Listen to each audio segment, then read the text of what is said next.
A psicografia é uma das formas de comunicação que os espíritos utilizam para falar conosco. Antigamente eles usavam as batidas. A pessoa ouvia apenas a batida em uma mesa, numa parede. Era a forma de comunicação.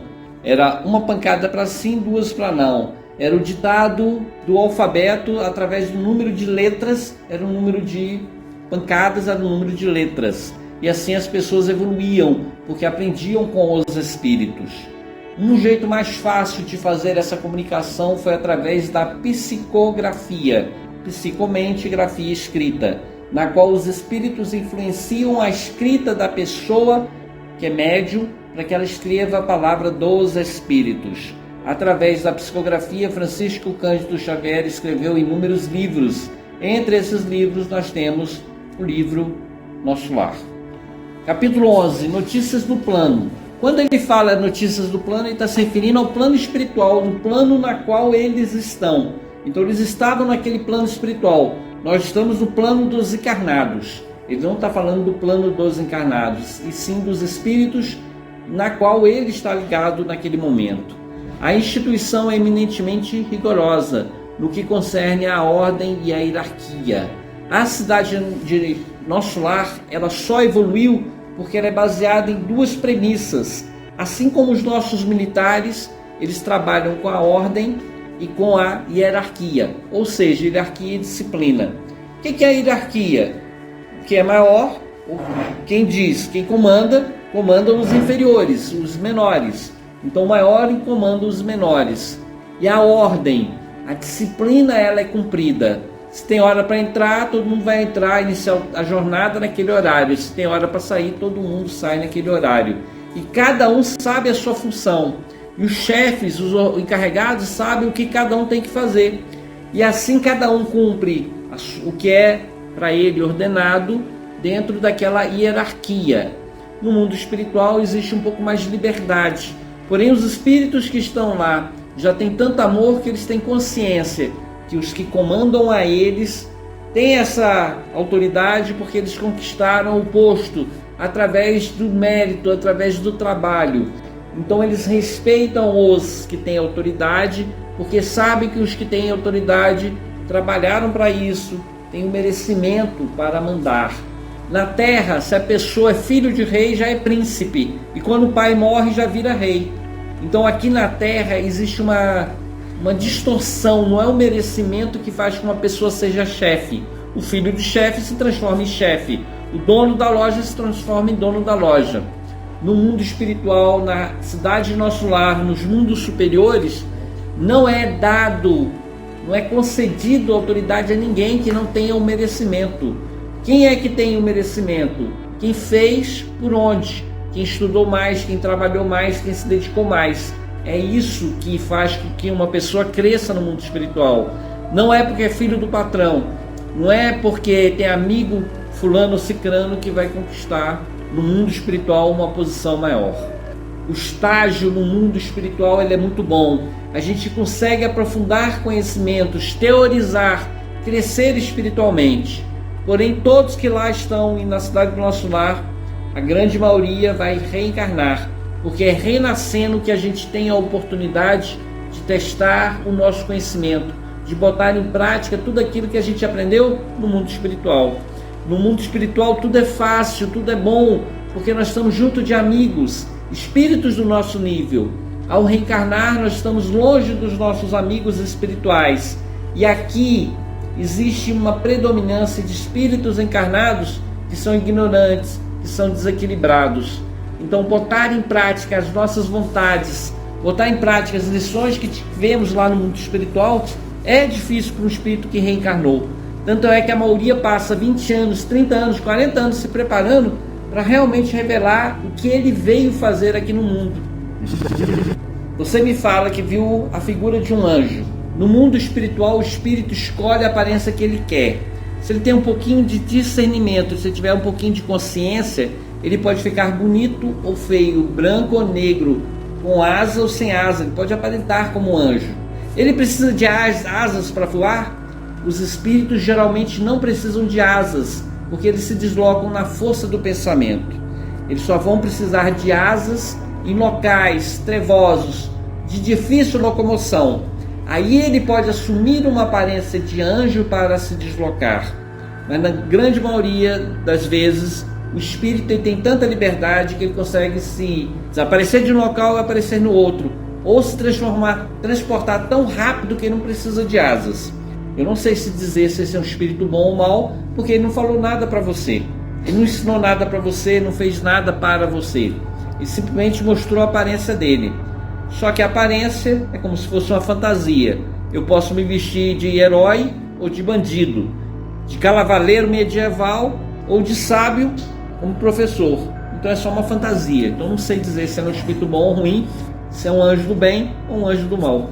No mundo espiritual, dentro da cidade de André Luiz, a cidade é dividida em ministérios, cada um com um grau de especialização para elevar os homens. A grande maioria vem da região umbralina, ou seja, são pecadores como nós somos. São pessoas que têm vícios, têm defeitos, e eles são recebidos inicialmente no Ministério do Auxílio, aonde eles vão ter a orientação, vão ter o alimento, vão ter as primeiras oportunidades para evoluir. Porém, existem alguns espíritos que são rebeldes, mesmo vindo das regiões umbralinas, são como loucos, que querem voltar a todo custo aqui para a Terra, para fazer uma vingança, para dominar a casa, para voltar a ter a vida que tinham. E nessa loucura que eles estão, eles se transformam em espíritos agressivos. E quando eles estão loucos, em vez de ir para o Ministério do Auxílio, que atende a espíritos como nós, comuns, que aceitam que desencarnaram, aqueles que não aceitam que desencarnaram, que são rebeldes, que são como loucos, eles são levados para o Ministério da Regeneração. Eles ficam como que presos compulsivamente, para que eles não agridam ninguém, não firam ninguém, e também não se machuquem, não se firam. Então cada espírito vai para o mundo espiritual, para a região mais adequada para eles. Então aquele espírito que já saiu da loucura, que está na regeneração, já chegou no Ministério do Auxílio, já está recebendo um esclarecimento, já está recebendo conteúdo emocional para trabalhar as próprias emoções. Esse espírito que quiser trabalhar, ele vai ter a oportunidade de trabalhar. E ele vai trabalhar aonde? Ele também vai continuar trabalhando no auxílio, ajudando outros espíritos que chegam no ministério, que precisam ser cuidados, ser alimentados, ser limpos. Mas eles também podem trabalhar na comunicação, trazendo aos homens a mensagem boa e positiva, ou no esclarecimento, vir na Terra, passar um período mais longo, ajudando um centro espírita como esse, nas suas atividades.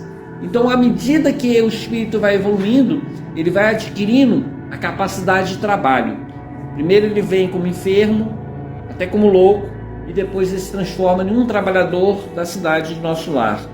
Mas a partir do momento que eles já vão tendo mais condição de trabalhar e evoluir, eles já vão para um ministério da elevação, ou seja, já trabalham pela elevação da humanidade. E raríssimos já, além da evolução, da elevação, já buscam uma união divina, buscam a Deus. O que foi, Santo Antônio? Pode falar.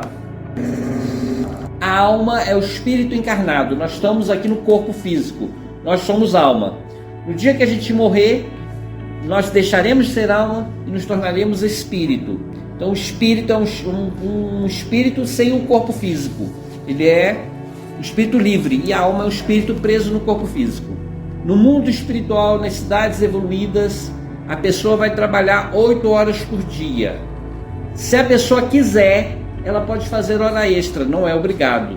Mas a maioria faz 2 horas a mais, 4 horas a mais. Pode-se trabalhar no mundo espiritual 12 horas no dia, mas quando chega no limite, a lei do descanso ele é obrigatoriamente seguida. Então aquelas horas de descanso diário ela tem. E no final da semana, ela tem pelo menos um dia que ela não vai fazer absolutamente nada, que ela não tem obrigação de fazer nada, que ela faz o que ela quiser. Ela pode estudar, pode ir passear, pode fazer o que quiser, porque a lei lá no mundo espiritual ela é rigorosa na questão do descanso. A pessoa trabalha no mínimo 8 horas, se quiser fica um pouquinho mais, até 4 horas a mais. E quando é final de semana, ela tem o seu descanso também. e ela trabalha até esse descanso, e ela faz o que ela quiser no descanso dela. A lei do trabalho também é rigorosamente cumprida. Todos no plano espiritual, na cidade de André Luiz, nosso lar, em cidades evoluídas também tem que trabalhar. Por que tem que trabalhar? Porque trabalhar faz com que a gente se eleve, que a gente evolua. Quando a gente dedica a nossa mente, quando a gente dedica as nossas mãos ao trabalho, nós evoluímos. A música, ela é boa para nós, para nossa alma. Ela nos faz crescer, nos faz evoluir, nos descansa a mente. Quem tiver condição de colocar música em casa, escolha uma música boa, é claro. Faz bem, porque a gente evolui com a música. Porém, nós temos que ter cuidado com a música ruim, porque existe aquela música de dor de cotovelo, meu mundo caiu, não sei o que, e a mulher abandonou e traiu. Essas músicas são ruins para nós, atrapalham no nosso equilíbrio.